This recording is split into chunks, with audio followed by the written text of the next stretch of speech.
All right. Good evening, everyone. I'm Professor Sean Tavalia, founding member of the board of Hamptons Observatory and academic chair of physical sciences at Suffolk County Community College. On behalf of my fellow board members and colleagues at Suffolk County Community College, I'd like to welcome everyone to tonight's presentation. For those of you who are unfamiliar with our organization, the Hamptons Observatory was founded over 20 years ago with a mission to provide free year-round, family-friendly educational events that focus on science and the natural world. After the presentation, please visit the Hamptons Observatory website to learn about future presentations, join our email list, or donate to help ensure that we can continue providing these incredible opportunities. If you feel inspired by tonight's presentation, please visit Suffolk County Community College, where you can begin your journey into a scientific career at one of our three campuses in Brentwood, Selden, or Riverhead, New York, or from the comfort of your own home through our online offerings. As we begin tonight's presentation, I ask that you keep your microphones muted, but please feel free to post any questions you have in the chat. At the conclusion of the presentation, we'll do our best to address all questions that were posted. Tonight's speaker serves as Associate Branch Head of Optics, Laser, and Photonics Branch at NASA Goddard Space Flight Center. Since joining NASA in 2008, she has contributed to numerous missions. Her work has included optical design, alignment, and metrology for ground support equipment for the James Webb Space Telescope, contributions to Hubble, and most recently serving as test lead for the grading prism component of the wide field instrument aboard the Nancy Grace Roman Space Telescope. This is technology that will help survey emission-line galaxies across vast cosmic distances. She's also a research associate at the National Institute of Standards and Technology, what you might know as NIST. Beyond her technical leadership, Dr. Dominguez is deeply committed to education and outreach. She was selected as I guess missed this one up, Tecnolochica, and participates in Latina Sci Girls, initiatives supported by PBS, National Science Foundation, Univision, and the National Center for Women and Information Technology. Programs designed to raise awareness among young Latinas and their families about opportunities in STEM. She was named a 2021 Optica Ambassador and has been awarded NASA's prestigious Diversity, Equity, and Inclusion Medal. Through her work in advanced optics and her dedication to inspiring the next generation, Dr. Dominguez embodies NASA's dual commitment, pushing the boundaries of astrophysics while expanding access to opportunities here on Earth. We are so proud to have her with us. Please, Dr. Dominguez, the floor is yours. Thank you, Sean, for that beautiful introduction, and Donna for the invitation. I'm really happy to be here tonight with you guys, connecting. My husband actually is from upstate New York, so we have family closer to you guys in the New York area. I mean, if you are in the New York area, I'm joining you guys today from Maryland, from Crofton, Maryland. We're close to Annapolis, just for those of you that are familiar with the Maryland geography. So let's get started. I titled this NASA's mission, Exploring the Universe and Educating the Public. So I want to talk to you about the missions that I've supported, how I got to NASA, and what NASA does to continue to educate the public, which is incredible, the work that NASA does. Okay, let's see if the slides work. Did you guys see that transition? Hopefully. Yes. Silence means yes, I hope. So a little bit about my background. So I'm originally born and raised in Tecamachalco, Puebla, which is this small city in the state of Puebla in the southern part of the country, where the most important thing in Tecamachalco is this ex-convent where my parents got married. It just means it's one of those really, really small towns. I grew up in a pig farm, and I am one of four sisters. So that's really important to me. I'm very family-centric. And this has been sort of driving me all along, even though my sisters actually live in different countries and different continents. We still are close together and continue to talk to each other. In Mexico, folkloric dancing is huge. So I did a lot of folkloric dancing. I even did it through grad school. It was hard to do once I started working full time. But you actually see me in the picture on the right. So there's this tray with four glasses, and they each have water. And then there's the beer on the top, and I'm dancing on top of this thing that's called almud, which is a wooden box. So it's quite a challenge. We broke many glasses, But in the preparation for the performance, but I performed it many times, and thankfully no glasses were broken during performance time. So that was really cool. This is just to give you guys a sort of a little bit of a peek into my background. And you could say, what does Mexican folkloric dancing have to do with you being at NASA today? And I think that piece is really important because practicing to be on stage, even though the stage maybe was for 10 people that were there, really helped me be more comfortable in communicating. And maybe at that point I was communicating via art, via dance, but communication is really important no matter what you do. And I know today that participation in Mexican folkloric dancing helped build my confidence and helped build me up, which eventually now has helped me be successful in what I'm doing today. I went to study physics at Universidad de las Américas Puebla, which is a university in Puebla, and it was only one of 6 universities that offered physics in the country at that point. So I didn't have a lot of opportunities, but I was really lucky that this university was only about an hour away from where I grew up. So it was a really easy decision. They offered me a great scholarship. So I was able to go to this private university with this wonderful, excellent scholarship that they offered me. When I was there, I was really huge on doing outreach. I was really big on doing outreach even then. So I actually helped organize with my classmates, all of our physics classmates. And keep in mind, when I was there in the program, the whole physics program, which is like many physics programs today, we were about 20 students, the whole program, from freshmen to seniors. And so we helped organize a physics conference, which was huge and unprecedented in Mexico. And we invited Dr. Douglas Ashraf, the physics Nobel laureate from 1996. And we invited Dr. Lee Nightenberg, who was the winner of the Crawford Prize, which is sort of like an equivalent like Nobel Prize, but for mathematics. And we invited Dr. Jonathan Gardner, who is an astrophysicist at NASA Goddard. So this is back in 2008. I helped organize this conference. It was really, really successful. We got a bank to sponsor us, and it was wonderful. We had these amazing individuals come talk to our university in Mexico. And it was because of this event that I ended up talking to Dr. Gardner, and that he asked me, would you ever be interested in doing an internship at NASA? And growing up in a pig farm in Tecamachalco, I never even knew that that was an option, right? Sometimes people ask us a question that doesn't even occur to us. And it was because he asked me, because I helped organize this thing that I ended up talking to him.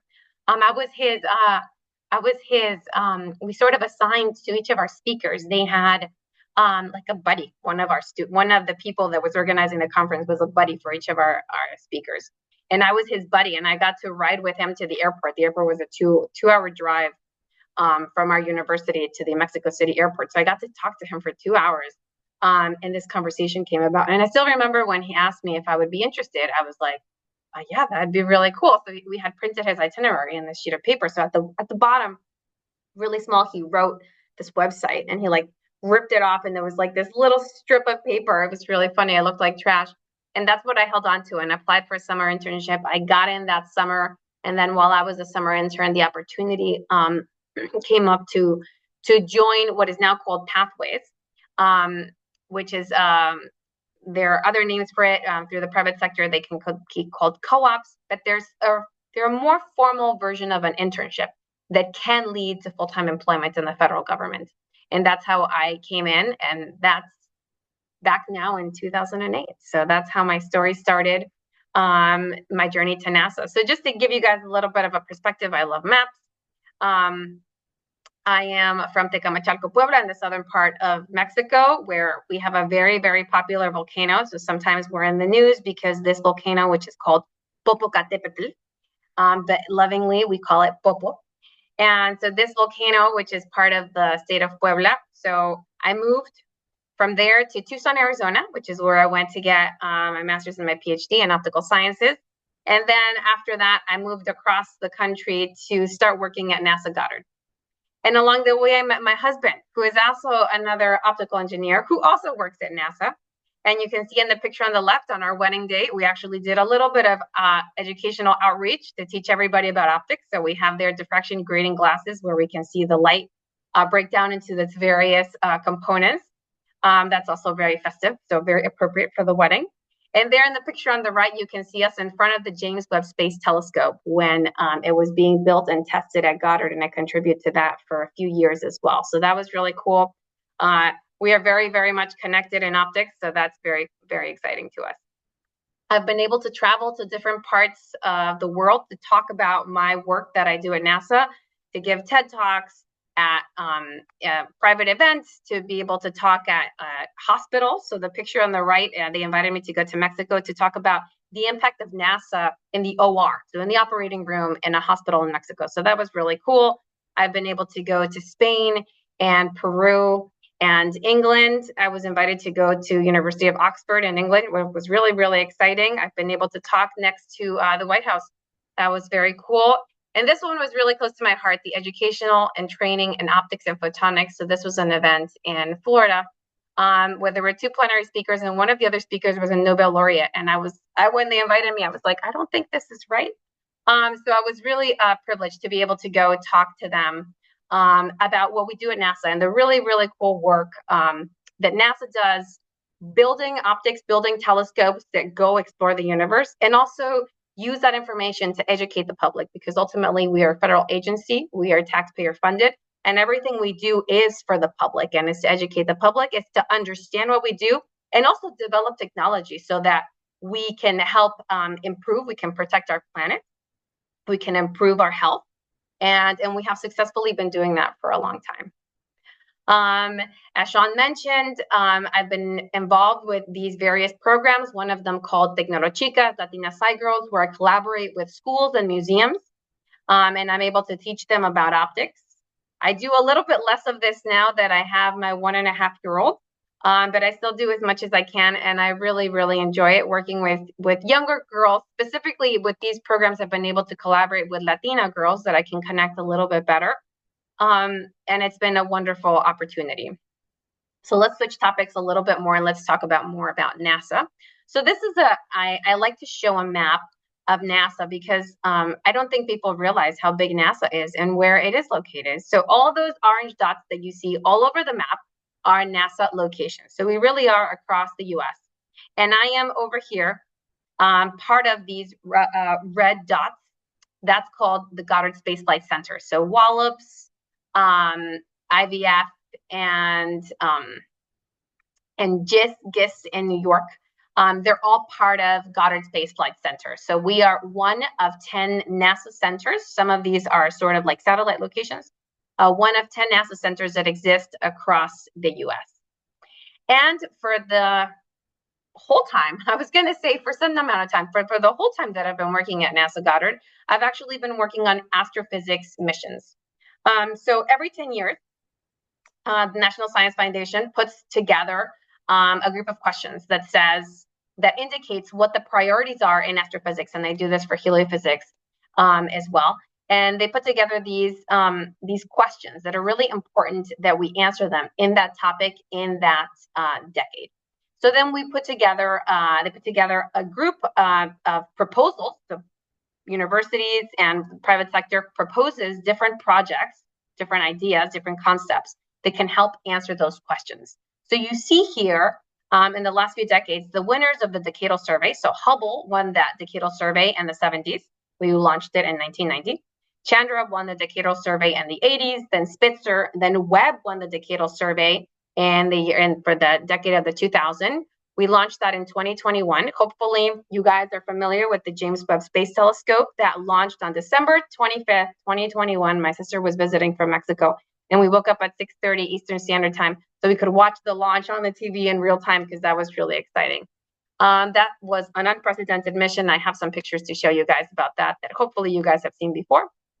Then the next winner of the next decadal survey is the Roman Space Telescope, which I have been working on for 10 years, and we are successfully getting ready to launch it in September of this year out of the Cape in Florida. So I'm very, very excited. I'm definitely going to be making the drive down there to watch the launch. That's going to be really exciting. And if you notice, it took us a little bit of time to launch Webb after we launched Spitzer. But we're launching Roman only 5 years later. So this isn't an effort to show that we can have our missions within budget and schedule. Webb was a huge mission, extremely challenging with a lot of technical development and technology development. So it took us some time to figure that out. Roman is a little bit different, and I'll talk about that and what the differences are.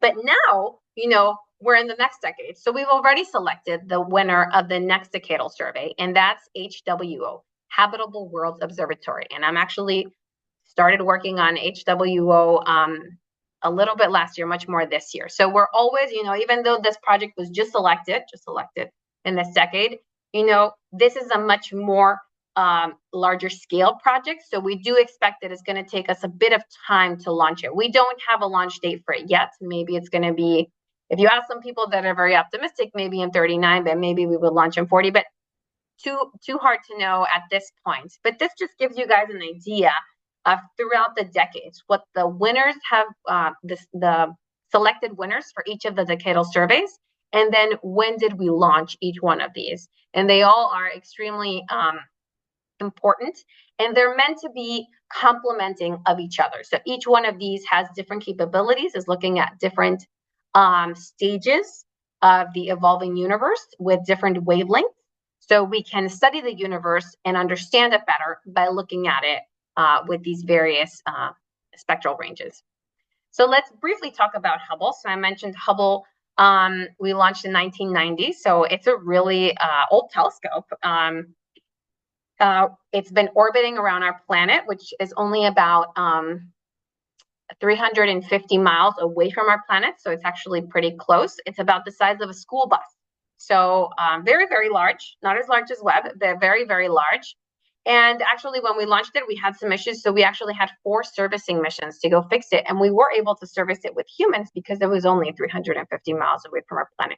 These are some of the beautiful images that Hubble has taken. And it not only has taken beautiful images, it has really helped us understand that our universe is expanding. And that's been really instrumental for our expanding of our understanding of our universe. Let's transition to talk about the James Webb Space Telescope. So unlike Hubble, which is an ultraviolet and visible telescope, the James Webb Space Telescope is an infrared telescope. And unlike Hubble, which is the size of a school bus, so very big, the James Webb Space Telescope can sit on a tennis court. So huge. We've never built anything this big, this cold, this far away. So we expected that we're going to get about 10 years of life out of it. So we're very excited. And we have 4 instruments on board it, unlike Hubble that we had 2.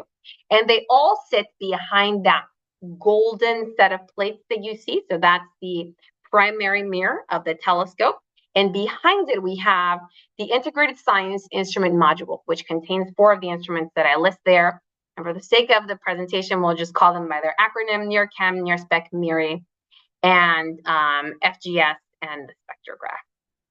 So just to give you guys an idea, when we launched Webb back in 2021, it took multiple weeks for it to get to the L2 point, because Webb, unlike Hubble, that is about 350 miles away from our planet, Webb is 1 million miles away from our planet. It's not as far away as Mars, but it's still very, very, very far away. So in the case of Webb, if something had gone wrong, we would not have been able to service it because we currently don't have the capability to be able to do robotic servicing. We are getting ready. We are developing the technology. We're working with our partners to be able to do that. But at this stage, we don't have it. And if you've watched and you're aware of Webb, the launch went extremely well. And we've been getting wonderful, beautiful imagery and science out of Webb as well. But it was really important. It's actually a really cool documentary on Netflix. If you guys haven't watched it, I do recommend it. It's very short, and you can actually see Goddard, NASA Goddard, where I work. And it shows you, it talks about, all the single point failures, hundreds of single point failures that, people were worried about, and it went past them and it surpassed our expectations, and it continues to surpass our expectations. My branch specifically, the optics, lasers, and photonics branch, worked to align the telescope. So once we had, so let me go back, once the telescope, was on its way to its L2 point, all of the segments, so that primary mirror is made of 18 different segments. And all of these segments were folded because otherwise it wasn't going to fit in the rocket. So once it got up to space, we were able to unfold the primary segments, and then we unfolded also the sun shield, which is protecting it from the sun. I'll show you a picture of that in the next slide. But since each one of these is folded up, as it unfolds, you can see in the picture on the left, they're all pointing in different directions. And that effort of aligning them so that they all focus on that top area as a secondary mirror. So you first have the primary mirror, then that light reflects onto the secondary mirror, and then you see that bit in the middle where there's a hole. We call that the central obscuration. So it goes from the primary to the secondary and the hole through the tertiary. It has to be aligned perfectly, because if it does not, then you don't get good images. Then you get really blurry images when we can't get those images, that science that we want to understand. So my branch and the people that I work with were responsible to align this, and they did an incredible job. So I hope you guys have seen some of these images where for the first time ever, we can see, because we have this really large primary, the resolution of the images that we can see is incredible, never seen before. These galaxies and star formation are just beautiful images. And I have to remind you guys that I am an optical engineer, not an astronomer. So probably Donna and Sean can talk more about, what of these images are. I just have an appreciation, like I hope you guys have as well, that it took a long time. So this actually is a combination of hundreds of images put together so that we can see these galaxies over here all together. So this is really cool. More star formation that we're seeing for the first time with this level of resolution. I mentioned that we've never had a telescope this big and this cold, and it's all thanks to that sun shield. So that sun shield makes it so that it's very, very cold. So just for your reference, 0 Kelvin is negative 459 Fahrenheit. So very, very cold. And that's the temperature of space. Celsius for those of you that work in Celsius. But that means the temperature on the other side of the sun shield is close to freezing temperature, which is very cold, but we can survive in that condition if we're properly dressed, properly layered.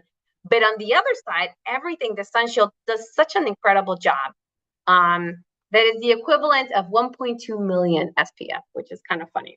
So this is just to show you, I mentioned that James Webb is in the L2 position. So that's nomenclature that astronomers use to call this very stable spot in the universe. So this is a Lagrangian point. So you see the sun in the middle, the Earth on its right, and then the James Webb Space Telescope, it's in this position that we've calculated. So unlike Hubble that is orbiting, my next picture, yeah, Hubble is orbiting our planets. James Webb is orbiting our sun, with our planet. So again, very, very far away, very, very cold, but that's necessary because the telescope is infrared. And if we have, with infrared detectors, if we have anything warm, any of that heat signature, we would be able to pick it up with our detectors. So we need to be able to have everything really cold. So we're only picking up the heat from other galaxies, from other stars, from the expanding universe that we're there to image. This is a really beautiful comparison where we can see an image collected by Hubble and one of Webb. So remember, again, Hubble is an ultraviolet visible telescope, which is still taking images. The Pillars of Creation is the name of this star formation. And on the right, you see a picture taken by the James Webb Space Telescope. So because of the different wavelengths on our detectors, the different wavelengths of the telescopes, you can see different features.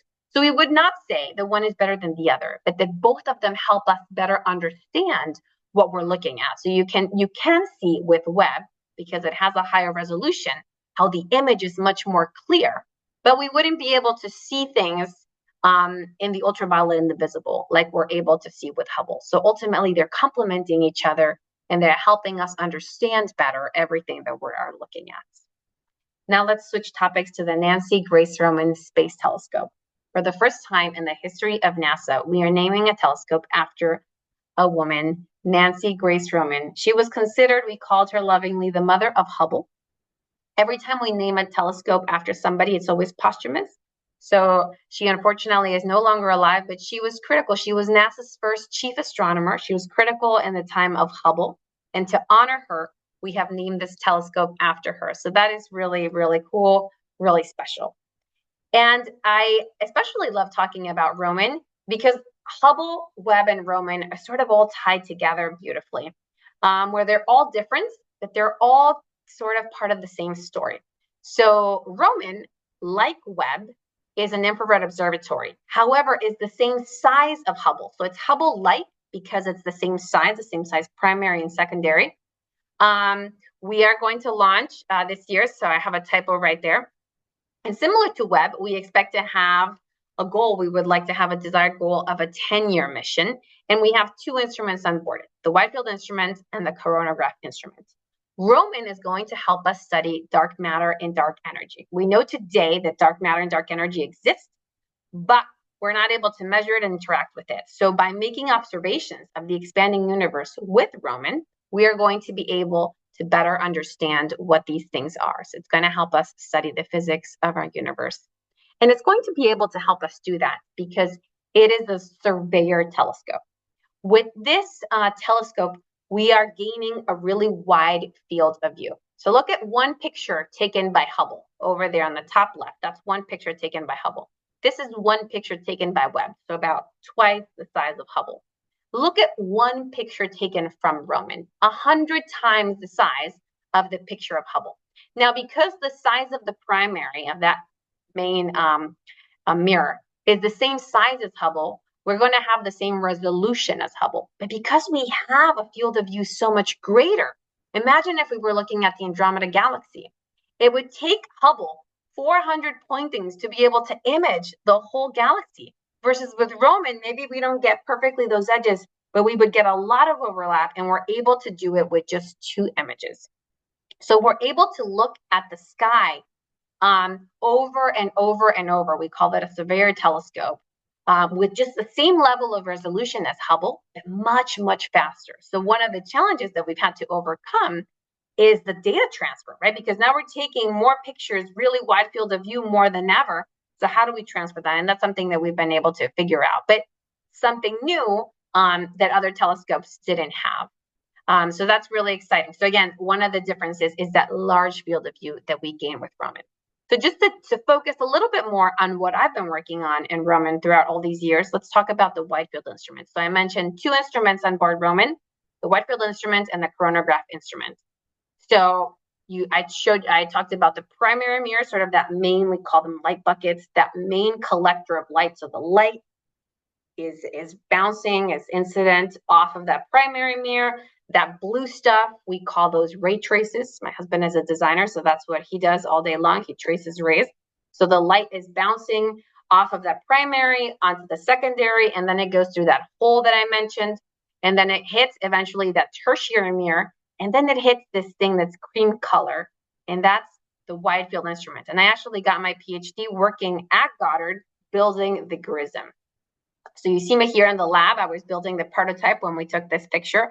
And I spent over 8 years working on building and testing the prototype before we integrated it into the final GRISM assembly. And now it's part of Roman, and we're getting ready to launch it in September. So that's really exciting. I'm personally invested in that.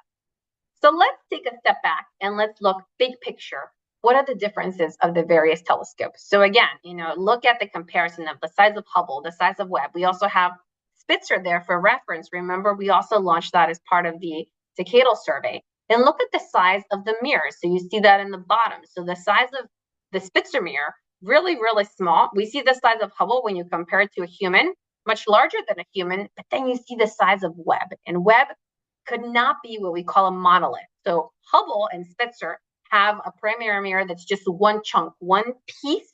We shape it into the size that we want, but it's just that one piece. Webb is so big, so heavy that we wouldn't be able to have one piece, which is why we have it segmented. So we have 18 different segments that form part of Webb, that if you guys have seen the video of it coming out of the rocket, it's just this beautiful sort of like moment where this butterfly is opening because you just have all these segments folded and then that unfolds, and it's just really, really beautiful to watch. So I do recommend checking that out. A little bit more on some of those differences. Again, Roman is Hubble-like, so very similar in size. It's the same size of the primary, but the detector, because we changed the design between Roman and Hubble, remember, it has a wide field of view. So now we can have a really wide detector versus Webb with the really large primary, we can get a higher resolution. So we're getting different things from the various telescope designs. Is a trade-off. Ultimately, Hubble, ultraviolet, visible. Roman and Webb are infrared telescopes. So we're actually going to launch Roman to L2. So it's going to be right next to Webb. And we expect Roman and Webb to be working together. We call them sister missions or cousin missions, however you decide to call it. And you can imagine if you have a really wide field of view, you're going to be able to see a lot of things happening at the same time.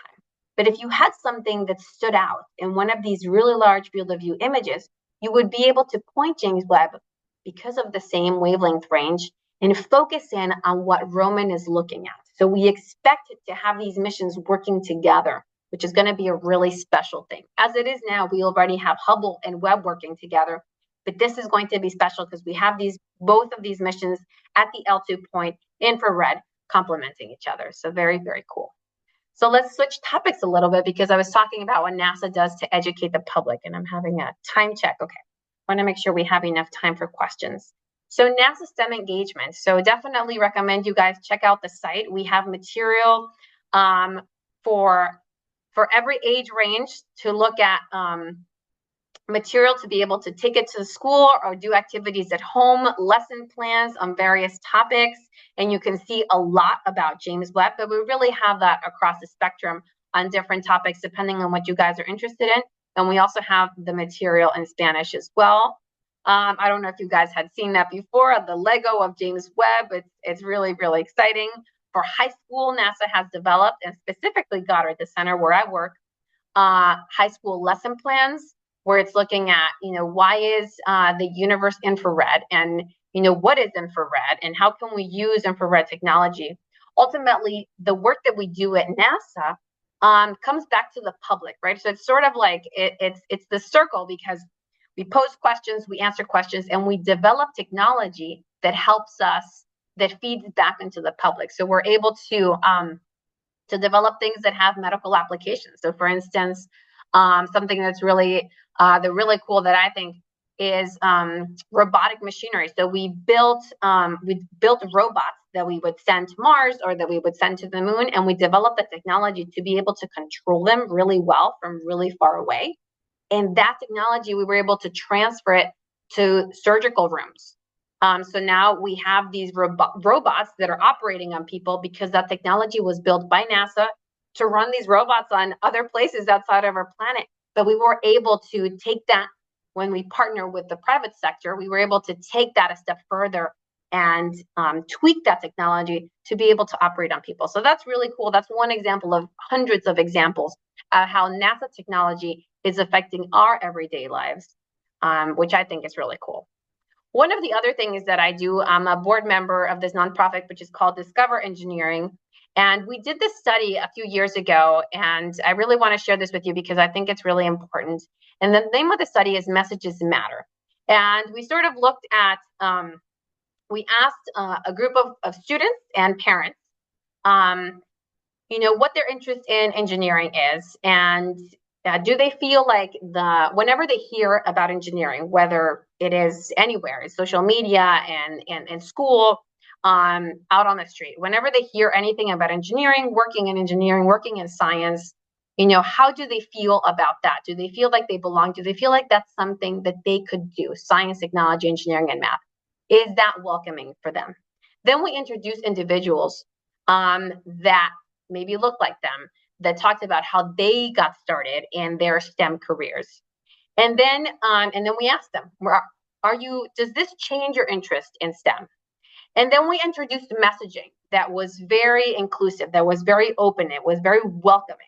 And then we asked them again, does this change your interest? So the key findings is that messages matter, because when we adjust our messages, like engineering can make a world of difference. Engineering is open to everyone. Engineering is a well-paid and prestigious field. And we show characters, Messages Matter included me as one of the characters, but these other individuals that are doing really cool engineering work in the US and outside the US. And we present this to, and people hear the messages and see these other people, then we see that they find themselves like they can feel more connected. So the data is there. By introducing the right message, by sharing stories of success of people that look and sound like them, they feel like they can thrive. They feel like they can belong in these fields. So I find this fascinating, and it's a challenge for myself to make sure that when I talk about STEM and when I talk about these really cool things, I try to do it in a way so that I communicate that engineering is for everyone, that we need all kinds of people with different interests and different experiences to be working together to make these cool missions possible. And the more we recruit, because we need all those scientists and engineers and technicians as possible, the better prepared we're going to be to take on the universe, to develop the technology that we need, that not only helps us to send stuff out of space, but that also helps make our planet better. I have to make a plug for you guys to apply to summer internships.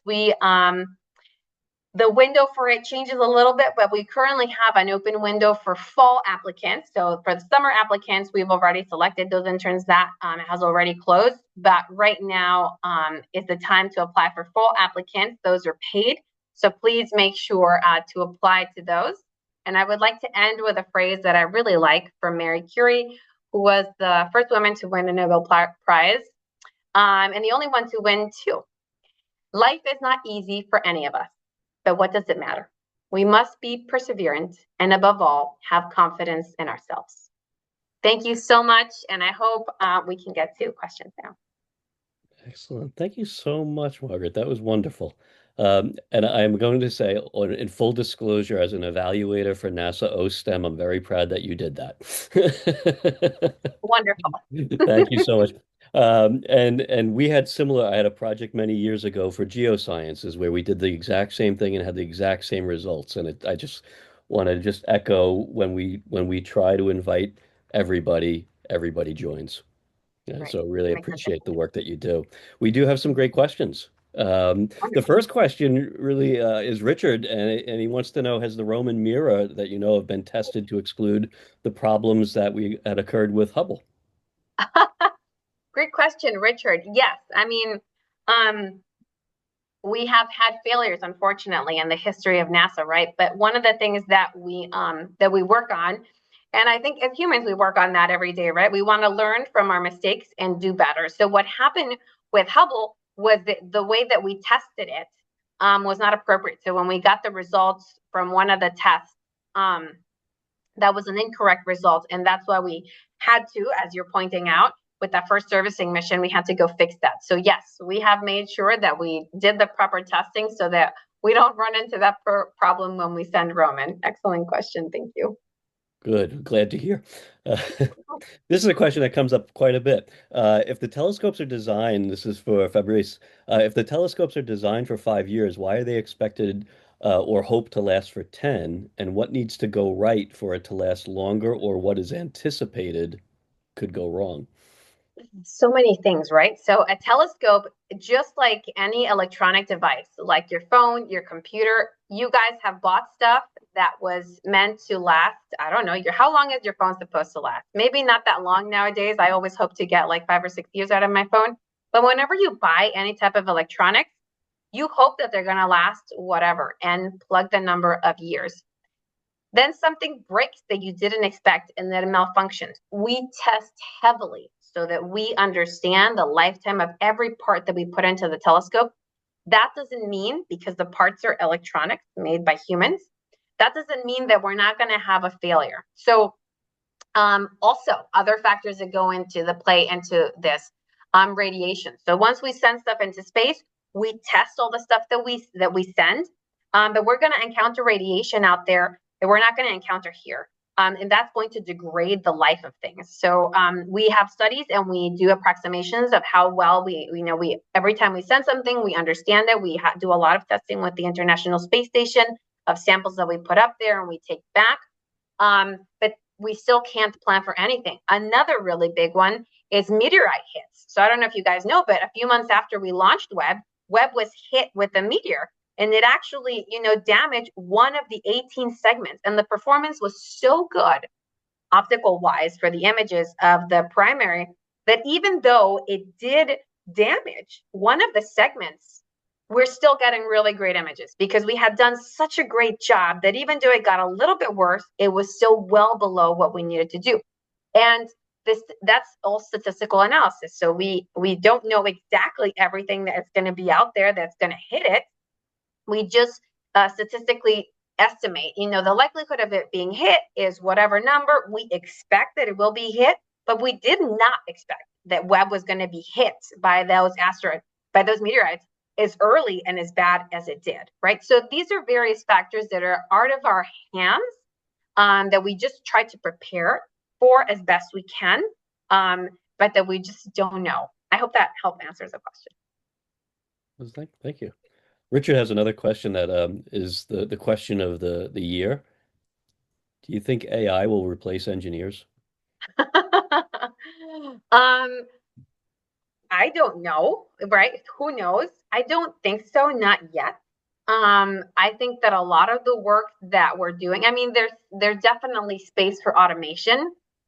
At NASA specifically, we are famously known to do one thing that's really cool, specific, and then we move on to the next thing. So because we don't do automation, it's a little bit harder for that to happen because we don't have a factory that's, building all of these telescopes back to back. If we were able to do that, you have, more, the chance of automating that system is much higher, and you could have AI come in. And now we are very much welcoming AI because it's going to help us troubleshoot, some of the statistical analysis that would take a person a long time to figure out.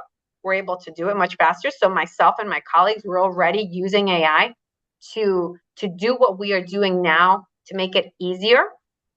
I understand the fear, especially with all those movies out there that, creep into our imagination. But I don't see that happening yet. We'll see. Fingers crossed. Julie wants to know if you can name some applications from NASA tech that will help decline in living organisms and also environmental concerns.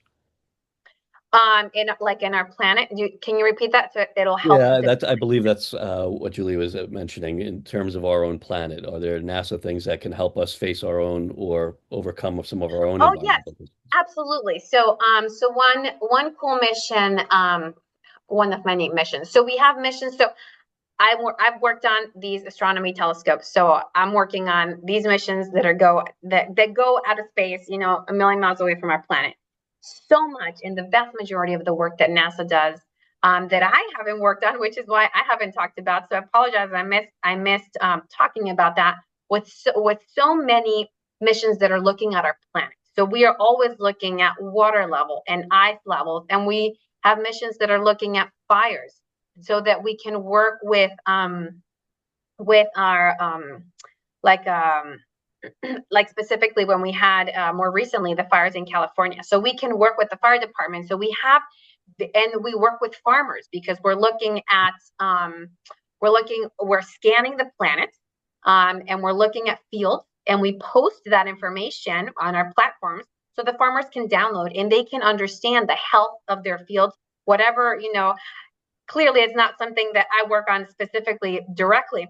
But ultimately, because we are taking all this data around our planet all day long, the information is posted and people have access to it. So we have all kinds of networks and individuals that can benefit from it. The NASA information, all the data that we get, it is free and is publicly available. Most of the time, unless you know exactly what you're looking for, right? So the farmers are going to be able to go to these websites and download what's relevant to them. They're going to be able to find a lot more out there that may be relevant. But yes, absolutely. We are constantly developing missions that are for the betterment of our planet and our humanity. And like I mentioned, the example of, that robot that can do surgeries on humans, that was because technology developed for Mars. We can bring that technology and use it on us here on Earth. As a geoscientist, I'm very thankful for NASA and what they provide. use it all the time. Mhm. And it's fun. Our students don't realize it, right? NASA, it's publicly funded. It's our data. It's Yeah. wonderful. They don't realize they have access to that satellite data. Great. Um, Fabrice wants to know, was the color added to the images that were shown from Hubble and Webb? Yes, sometimes color is added for the public images. It makes them look prettier. For scientific purposes, maybe that doesn't really add. So it depends on who's looking at the images. But when we put them in the public, sometimes it's just a little bit nicer when we have contrast. Donna would like to know if you can suggest where students might find some of those internship opportunities. Yes. So I'll just and you can just Google search it, but interns.nasa.gov are where students can go and find internship opportunities. The most popular ones are normally summer internships that we have them at every NASA center. Sometimes we've had some remote opportunities. So we have had like students that are in Puerto Rico and they're able to, remain in Puerto Rico and still intern with us. Um, the opportunities depend on the need of the scientists and engineers. So you're never going to have the same opportunities year after year. So it's always good to be checking. And the advertisements, the needs are posted all year round. So maybe you won't be able to apply, but you'll be able to see what's out there. And it's also important whenever you're applying to any NASA or non-internship or non-NASA internship to tailor your application to make it more suitable for that specific ad that you're applying for. And there are some wonderful online competitive engineering opportunities through Johnson Space Center that are great. Yeah. Um, Joe would like to know how you got into your field. Did you face adversity and how did you overcome it? I think we all face adversity, right? In one moment or another. And yes, I was really lucky that my parents believed that there was a future for me in physics. So when I decided that I was growing up in a farm, and I was the first one of my sisters, the oldest one, and when I decided I wanted to go into physics, that was not well received by anybody other than my parents. My sisters didn't know because they were all much younger, but my parents were very supportive from the beginning. So that was so instrumental. So when I had professors at my university tell me that I didn't belong or that I should leave because of the way that I looked and the way that I dressed and the way that I did my makeup and the way that the shoes that I wore and silly things like that. And I doubted myself. I really had that strong support at home to tell me it's okay, and maybe they weren't, telling me what to do, but I knew that I had that support. So that was really critical. And I found optics because I actually got my NASA internship first before I went to grad school. And my boss at NASA had come from University of Arizona, and he was like, "You have to go to University of Arizona. This is the only place for optics." And he sold it so well that I applied there. They accepted me, and the rest is history. Rest is history, right? So we have one last question. What exactly, this is for Kayla, one of my students at Suffolk Community College. Hi, Kayla. What exactly is the HWO looking to find? What might define a habitable world, and what would make a good candidate? Yeah. Um, So we're still in the early stages of designing and deciding. We're doing a lot of trade studies right now, but exactly like you just said, a habitable world observatory. So we are hoping to find, thousands of other habitable worlds. So that means a specific size planet in reference to a specific size sun. So we know in our solar system that I just judged the science fair last weekend in the county where I am. And this high schooler was telling me all about habitable worlds in his posters. So that was really cool. So he was showing this beautiful image about a solar system. And he has the sun, and he was showing the habitable area in our solar system, and the Earth sits within that habitable area of the solar system. So the same thing goes for other solar systems. Depending on the size of the sun, the age of the sun, and all these various characteristics in the solar system, there's a habitable area band in that solar system. So looking for other, we call those exoplanets, other planets that could be similar to our planet And by doing spectroscopy, by looking at their chemical composition, we would be able to determine other other atmospheres that maybe are similar to ours and help us, answer that age-old question: Are we alone in the universe? So we expect to do a lot of technology development for this Habitable World Observatory. We expect it to be larger than Webb, which is why it's taking us longer to figure out a date. But very exciting. And maybe you, Kayla, will be helping us develop habitable worlds because, we have lots of work to do from here to launch in 10 plus years. Thank you so much for that. Margaret, thank you so much for joining us tonight. I really appreciate you sharing your pathway to your career, the science. It's been a wonderful conversation. Thank you so much. I really appreciate Thank you it. very much. Appreciate all the wonderful questions. That always makes it absolutely worth it. So thank you everybody for your time, for your attention, for your questions. And good luck. And hopefully we'll have you back after the launch and hear all the results. Yes, absolutely. Very much looking forward to that. Thank you. Thank you.